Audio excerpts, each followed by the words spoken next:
Hello दोस्तों, स्वागत है आप सभी लोगों का हमारे यूट्यूब चैनल D2 एग्रीकल्चर पर। दोस्तों, आज हम वेजिटेबल साइंस की इम्पोर्टेंट क्वेश्चन को डिस्कस करेंगे जो आने वाले एग्ज़ाम के लिए इम्पोर्टेंट रहने वाले हैं। तो दोस्तों, अभी तक आपने हमारे चैनल को सब्सक्राइब नहीं किया है तो सब्सक्राइब कर लें तथा बेल आइकन को दबाना ना भूलें। ओके दोस्तों, स्टार्ट करते हैं फर्स्ट क्वेश्चन से। फर्स्ट क्वेश्चन है, the edible part of potato is. दोस्तों, बताना है कि पोटैटो का एडिबल पार्ट क्या होता है। तो इसका राइट आंसर हो जाएगा ट्यूबर। ओके दोस्तों, पोटैटो की बात करें तो पोटैटो का ओरिजिन कहाँ है? पेरू। ओके, पेरू इसका ओरिजिन है। एंड पोटैटो जो है ऑटो टेट्रापोलाइड स्पीसीज है जिसका 2n=4x=48 होता है। ओके, 48 होता है। And optimum temperature requirement for tuberization के लिए कितना होता है? 20 डिग्री सेल्सियस रिक्वायरमेंट होता है ट्यूबराइजेशन के लिए। ओके दोस्तों, अगर पोटैटो की आइसोलेशन डिस्टेंस की बात करें तो फाउंडेशन सीड का 10 मीटर एंड सर्टिफाइड सीड का 5 मीटर होता है। ओके दोस्तों, नेक्स्ट क्वेश्चन देखते हैं। Vegetable production for local consumption is. दोस्तों, बताना है कि लोकल कंजप्शन के लिए जो वेजिटेबल प्रोडक्शन करते हैं उसको क्या कहते हैं। तो इसका राइट आंसर हो जाएगा market gardening. Okay, market gardening कहते हैं। नेक्स्ट क्वेश्चन देखते हैं। Foliage plant with extremely tender and watery stem are. दोस्तों, बताना है कि कौन फॉलिएज प्लांट जो कि एक्सट्रीमली टेंडर होते हैं एंड वाटरी स्टेम पाया जाता है उसको क्या कहते हैं। तो इसका राइट आंसर हो जाएगा सकुलेंट्स। ओके, सकुलेंट्स बोलते हैं। नेक्स्ट क्वेश्चन देखते हैं। Most of the summer vegetables are. दोस्तों, बताना है कि मोस्ट जो समर वेजिटेबल्स होते हैं वो क्या होते हैं? एनुअल होते हैं, बाइनियल होते हैं या पेरेनियल होते हैं। तो इसका राइट आंसर हो जाएगा एनुअल्स। ओके, जो मोस्टली जो समर वेजिटेबल होते हैं वो एनुअल नेचर के होते हैं। ओके दोस्तों, नेक्स्ट क्वेश्चन देखते हैं। Summer vegetables can be grown out off season in climatic reason. दोस्तों, इसका राइट आंसर क्या हो जाएगा? लोअर सिंध हो जाएगा। ओके, याद रखना सभी। नेक्स्ट क्वेश्चन देखते हैं। In seed formation, the inner integument remains thin and develops into। दोस्तों, बताना है कि जो सीड फॉर्मेशन होता है उसमें इनर इंटीगुमेंट थिन होता है। ओके, इससे क्या डेवलप्ड होता है? इसका तो राइट आंसर हो जाएगा टेगमेंट डेवलप होता है। ओके, टेगमेंट जो कि डेवलप होता है। नेक्स्ट क्वेश्चन देखते हैं। During seed formation a scar left by the funiculus is term as. दोस्तों, बताना है कि बीज निर्माण के दौरान फ्यूनिकुलस द्वारा लेफ्ट किए गए सीयर को क्या कहा जाता है। ओके, तो इसका राइट आंसर क्या हो जाएगा? Option C, operculum. Okay, operculum कहा जाता है। नेक्स्ट क्वेश्चन देखते हैं। Cracking in tomato fruit is due to. Tomato में क्रैकिंग की प्रॉब्लम आती है वो किसकी वजह से होता है ये बताना है ना। तो इसका राइट आंसर हो जाएगा option D, all of this. Okay, high nitrogen level के कारण होता है, फ्रूट क्रैकिंग भी होता है, टेम्परेचर फ्लक्चुएशन हो रहा है उसके कारण भी हो सकता है, एंड सॉइल मॉइस्चर फ्लक्चुएशन हो रहा है उसके कारण भी हो सकता है। इसके अलावा जो कि बोरान डिफिशियंसी से भी होता है, बोरान डिफिशियंसी से भी फ्रूट क्रैकिंग होता है टोमेटो में, है ना। फ्रूट क्रैकिंग है वो क्या है? मतलब एक फिजियोलॉजिकल डिसऑर्डर है। ओके, फ्रूट क्रैकिंग एक फिजियोलॉजिकल डिसऑर्डर है टोमेटो का। ओके दोस्तों, याद रखना सभी।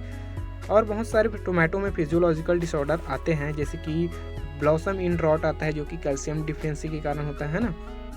पफीनेस होता है जो कि high and low temperature and poor pollination के कारण होता है। ओके, एंड और आता है कैट फेस आता है ना, जो फ्रूट सेटिंग के टाइम अगर लो या हाई टेम्परेचर होता है तो कैट फेस के समान उसका फ्रूट हो जाता है। ओके दोस्तों, याद रखना सभी। नेक्स्ट क्वेश्चन देखते हैं। Endosperm like tissues to and is seed developing form nucleus is. तो दोस्तों, इसका राइट आंसर क्या हो जाएगा? ऑप्शन सी, पेरिस्पर्म। ओके, याद रखना पेरिस्पर्म कहा जाता है। नेक्स्ट क्वेश्चन देखते हैं। ऑर्थोडॉक्स सीड्स आफ्टर डिसेमिनेशंस में बी। ओके, तो इसका राइट आंसर क्या हो जाएगा दोस्तों? Option D, all of this. ये डिसेमिनेशन के बाद ऑर्थोडॉक्स सीड जो है कि नॉन डोरमेंट भी हो सकता है, डोरमेंट भी हो सकता है या क्विसेंट स्टेज में भी हो सकता है। ओके दोस्तों, याद रखना सभी।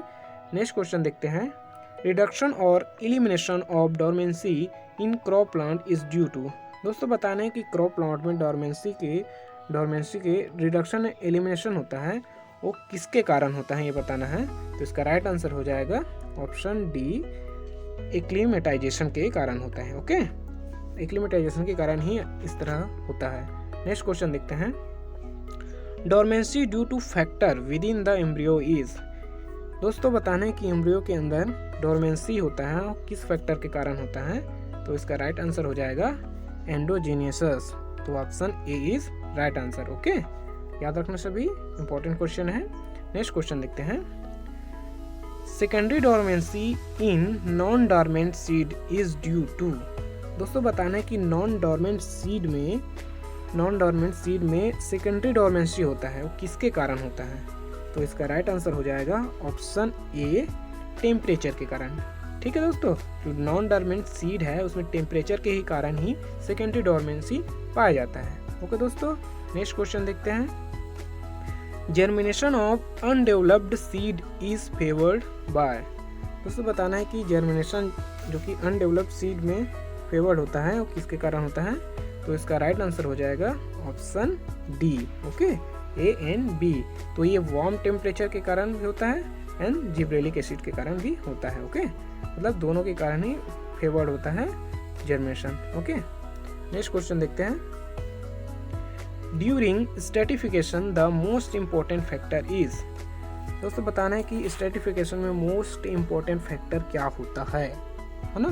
तो इसका राइट आंसर क्या हो जाएगा, टेम्परेचर, ड्यूरेशन एंड मीडिया। ये तीनों ही इम्पोर्टेंट है, इसलिए इसका राइट आंसर हो जाएगा option D, all of above. Okay, तीनों ही इम्पोर्टेंट हैं किसके लिए, स्ट्रेटिफिकेशन के लिए, है ना, याद रखना सभी। नेक्स्ट क्वेश्चन देखते हैं।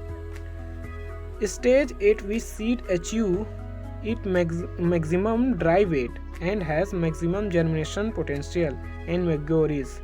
दोस्तों बताना है कि वहाँ कौन सी स्टेज है जिसमें सीड अचीव करता है maximum dry weight and maximum germination potential and vigour. तो उस स्टेज को क्या कहते हैं, है ना।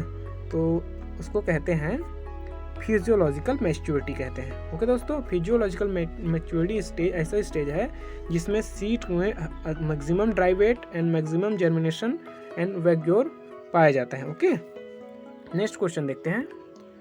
Seed vigour is affected by. दोस्तों बताने कि सीड मैग्योर किससे अफेक्ट होता है। तो इसका राइट आंसर हो जाएगा option D, all of above. ये टाइम ऑफ स्टोरेज के कारण भी अफेक्ट होता है, टाइप ऑफ सीड स्टोरेज के कारण भी अफेक्ट होता है, स्टोरेज इन्वायरमेंट। ये तीनों ही इंपॉर्टेंट फैक्टर है सीड मैग्योर के लिए। ओके, तो याद रखना सभी लोग। नेक्स्ट क्वेश्चन देखते हैं। Tetrazolium test to check seed viability is. दोस्तों बताना है कि टेट्राजोलियम टेस्ट करते हैं वो सीड वेबिलिटी के लिए ही करते हैं। तो टेट्राजोलियम टेस्ट किस तरह का टेस्ट है ना। तो ये इसका राइट आंसर हो जाएगा ऑप्शन डी। यहाँ एक केमिकल टेस्ट है एंड जर्मिनेशन टेस्ट है। ओके, टेट्राजोलियम टेस्ट क्या है, chemical test and germination test है। ओके, जो सीड वेबिलिटी के लिए चेक करने के लिए यूज़ करते हैं। ओके दोस्तों, नेक्स्ट क्वेश्चन देखते हैं। Researcher describe seed moisture content in term of. दोस्तों बताना है कि जो रिसर्चर्स होते हैं वो सीड मॉइस्चर कंटेंट को किस टर्म में डिस्क्राइब करते हैं। तो इसका राइट आंसर हो जाएगा option D. Okay, A and B. Dry weight के रूप में भी करते हैं एंड वेट के रूप में भी करते हैं। ओके दोस्तों, याद रखना सभी। नेक्स्ट क्वेश्चन देखते हैं। Controlled inhibition of seed is termed. दोस्तों बताना है कि सीड में इनहिबिशन को कंट्रोल करता है उसको क्या कहते हैं। तो इसका राइट आंसर हो जाएगा option D. Okay, none of above. इसमें प्रीमिंग, सोकिंग या चीलिंग नहीं कहा जाता है। ओके, याद रखना सभी। नेक्स्ट क्वेश्चन देखते हैं। Salary and lettuce at high temperature become. दोस्तों बताना है कि salary and lettuce high temperature में क्या होता है। तो इसका राइट आंसर हो जाएगा ऑप्शन बी, थर्मोडोरमेंट हो जाता है। ओके, थर्मोडोरमेंट हो जाता है हाई टेम्परेचर में celery and lettuce. Okay, next question देखते हैं। Excessive soil moisture late in the season cause.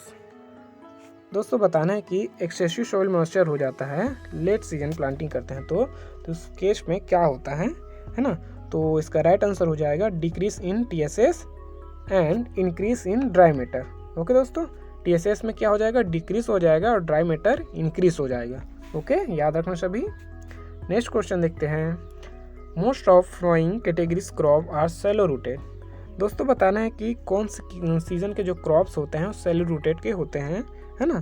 तो इसका राइट आंसर हो जाएगा जो समर सीजन के क्रॉप होते हैं, है ना, समर सीजन के क्रॉप होते हैं वो सेलो रूटेड होते हैं। ओके दोस्तों, याद रखना सभी। नेक्स्ट क्वेश्चन देखते हैं। Deep rooted vegetables required. दोस्तों डीप रूटेड वेजिटेबल्स होता है उसको क्या रिक्वायर होता है बताना है। तो इसका राइट आंसर हो जाएगा option C, both A and B, है ना। उसको लेट फ्रिक्वेंट इरिगेशन की भी आवश्यकता होती है and more water at each irrigation, है ना, प्रत्येक इरिगेशन में मोर वाटर की भी आवश्यकता होती है। नेक्स्ट क्वेश्चन देखते हैं। Nature of pollination in cucurbits is. दोस्तों बताना है कि कुकुरबिट्स में किस तरह की पॉलिनेशन पाया जाता है। तो इसका राइट आंसर हो जाएगा option A, highly cross pollinated. Okay, all cucurbits, जितने भी कुकुरबिट्स होते हैं वो हाई क्रॉस पॉलिनेटेड नेचर के होते हैं। ओके दोस्तों, नेक्स्ट क्वेश्चन देखते हैं। Mulches are mainly used to reduce. दोस्तों बताने कि मल्चेस का यूज किस लिए किया जाता है, क्या चीज को रिड्यूस करने के लिए किया जाता है। ओके, तो इसका राइट आंसर हो जाएगा option D, all of above. ये ट्रांसपीरेशन, इवापोरेशन एंड इवापोर ट्रांसपीरेशन को रिड्यूस करने के लिए किया जाता है। ओके दोस्तों, याद रखना सभी। नेक्स्ट क्वेश्चन देखते हैं। What type of mulches reduce soil temperature. दोस्तों बताना है कि किस तरह के मल्चेस सॉइल टेम्परेचर को रिड्यूस करता है। तो इसका राइट आंसर हो जाएगा ऑर्गेनिक मल्च। तो option A is right answer. Okay दोस्तों, नेक्स्ट क्वेश्चन देखते हैं। For hybrid seed production these flowers are completely suppressed on female plants. दोस्तों हाइब्रिड सीड प्रोडक्शन के दौरान फीमेल प्लांट्स में कौन से फ्लावर को कंप्लीटली सप्रेस कर दिया जाता है ये बताना है हमको। तो इसका राइट आंसर हो जाएगा option A, staminate flowers. Okay, staminate flower को सीड प्रोडक्शन के हाइब्रिड सीड प्रोडक्शन करते हैं तो उसको सप्रेस कर दिया जाता है। ओके दोस्तों, याद रखना सभी। नेक्स्ट क्वेश्चन देखते हैं। Recommended cucumber cultivars under tunnel production technologies are. दोस्तों बताना है कि टनल प्रोडक्शन टेक्नोलॉजी में कुकुम्बर की कौन से कल्टीवर्स को रिकमेंड किया जाता है।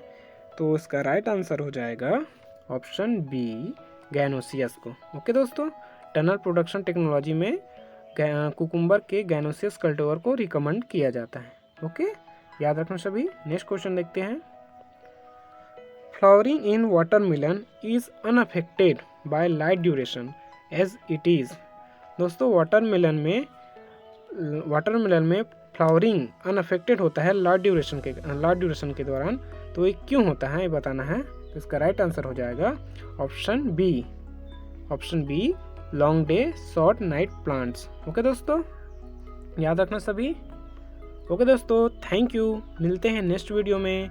दोस्तों अगर वीडियो पसंद आया तो लाइक करना, शेयर करना एंड सब्सक्राइब जरूर करना। ओके दोस्तों, अगेन थैंक यू।